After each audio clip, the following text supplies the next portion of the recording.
The Fox 23 severe weather team continues to track the extreme drought conditions just over the state line. In fact, the clock is ticking right now for folks in Caney, Kansas. City officials worry they may actually run out of water by the first of the year. As Fox 23's Amy Hybels explains, the city is trying to find short and long-term solutions to the water crisis.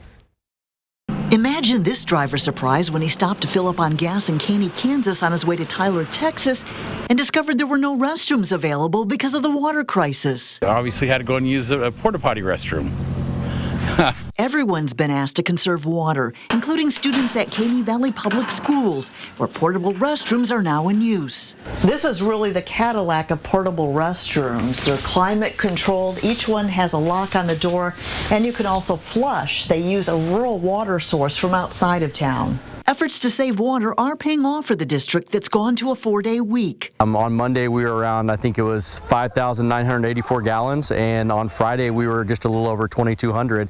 And so essentially, not quite, but right at 2/3 that we had been able to reduce, which was huge for us to be able to do that. Conserving water comes at a crucial time as the city worries it may run out by the first of the year. This is the Little Caney River that's getting its water from Timber Hill Lake. Now, the city manager tells us that if current consumption continues, they're going to have to release more water from Timber Hill Lake in just 4 weeks. We have about one more release out of Timber Hill Lake, our backup reservoir, and what we'll do is we'll release that, notify KDM. Coffeyville has actually volunteered to let us truck water from their city. If it comes to that, it will not come cheap. Zellner describes the short-term plan. Well, we're going to connect to the Chautauqua rural water line and basically just bore it in up the hill and put a pump down there and pump it into our clear well.